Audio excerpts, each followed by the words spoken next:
Mari kita belajar mengenai uji chi-square.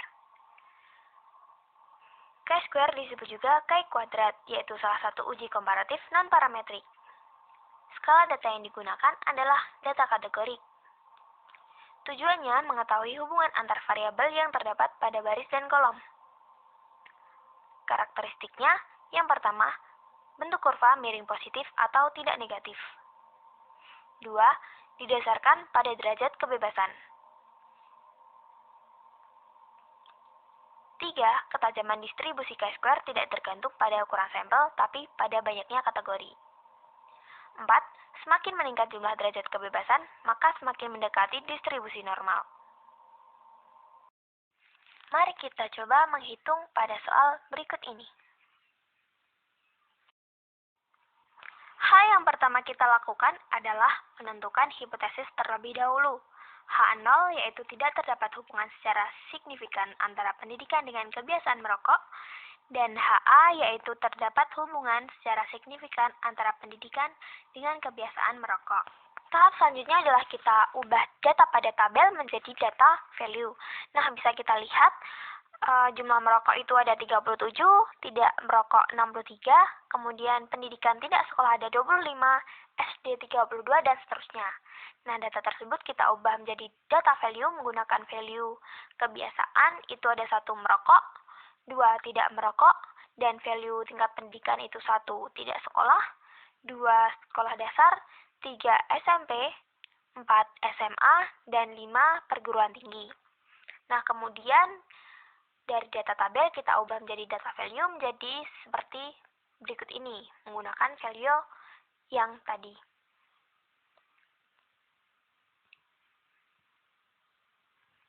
Nah, setelah itu kita buka aplikasi SPSS.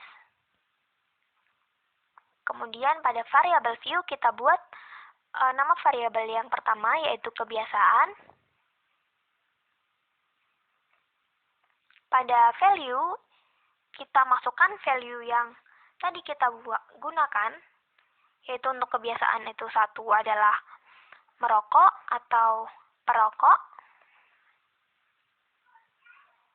Kita add, kemudian value 2 adalah tidak merokok. Setelah itu kita add, dan klik OK. Lalu pada label, itu adalah keterangan dari variabel. Nah, untuk kebiasaan, keterangannya yaitu kebiasaan merokok. Lalu kita buat variabel yang kedua, yaitu pendidikan. Nah, untuk keterangan atau label itu kita berikan tingkat pendidikan. Karena pendidikan ini berarti tingkat pendidikan. Lalu pada value kita masukkan value tadi 1 sampai 5. Ya, 1 berarti tidak sekolah. Kemudian kita add. Lalu 2 adalah SD.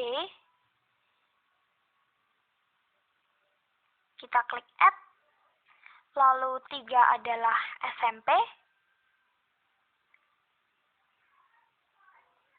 Kemudian kita add. Lalu 4 adalah SMA.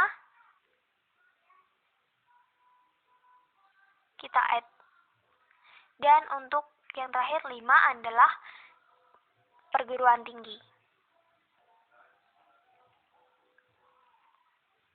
Lalu kita add dan kemudian klik OK. Setelah itu bisa kita lihat pada data view di bagian pojok kiri bawah. Sudah muncul nama dari variabel, ada kebiasaan dan pendidikan. Nah, langkah yang selanjutnya, teman-teman, kita pindahkan data dari Excel ke SPSS. Ada 2 data, yaitu kebiasaan dan tingkat pendidikan. Nah, ada 2 variabel. Nah, caranya kita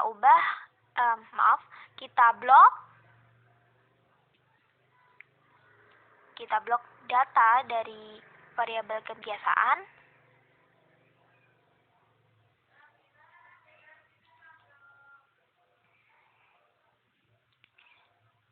Lalu kemudian kita copy.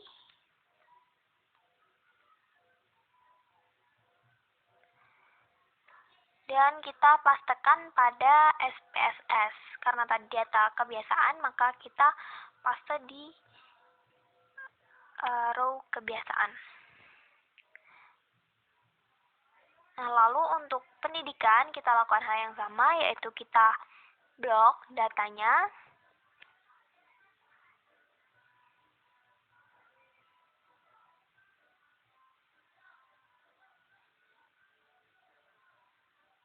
Lalu kita copy. Dan kita pastekan di SPSS. Nah, untuk paste itu harus kita klik salah satu kotak di kolom pendidikan, karena bila tidak kita klik maka tidak bisa dipastekan. Nah, seperti itu teman-teman. Lalu selanjutnya setelah di copy, kita cek kembali apakah sudah lengkap datanya. Apabila sudah, kemudian kita pilih menu Analyze dan kita pilih Descriptive Statistic dan kita klik Cross Tab. Nah, muncul kotak kecil seperti ini. Nah, kemudian kita klik kebiasaan merokok. Nah, kita pindahkan di kolom. Dan tingkat pendidikan kita pindahkan di row. Hal ini karena tingkat pendidikan itu adalah data independen dan kebiasaan merokok adalah data dependen. Nah, kemudian kita klik statistik, kita pilih chi-square, dan pada nominal kita biarkan, kemudian langsung saja klik continue. Selanjutnya kita klik cell.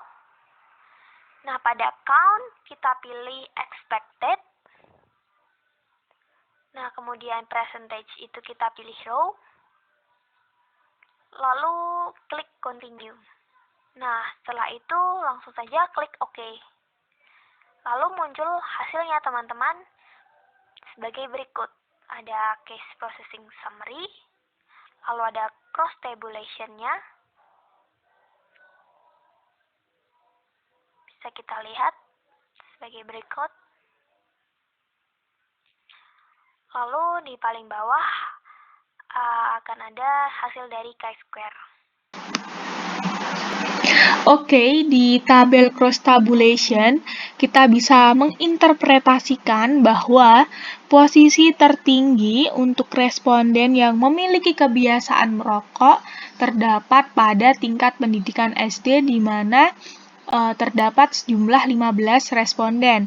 Sedangkan untuk posisi tertinggi responden dengan kebiasaan tidak merokok terdapat pada tingkat pendidikan SD, di mana menunjukkan angka 17 responden. Nah, untuk menarik kesimpulan, kita bisa melihat di tabel chi-square test. Di sini penelitian dengan uji chi-square sudah memenuhi syarat untuk tabel 2x5 atau tabel lebih dari 2x2, di mana tidak ada sel yang memiliki frekuensi harapan di bawah 5. Kemudian untuk menentukan kesimpulan, kita bisa melihat di kolom asimptotik signifikan yang sebaris dengan persen chi-square, di mana angkanya menunjukkan angka 0,021, di mana angka itu lebih kecil dari taraf signifikasi yaitu 0,05. Hal ini menunjukkan bahwa H0 diterima. Jadi, artinya tidak ada hubungan antara kebiasaan merokok dengan tingkat pendidikan.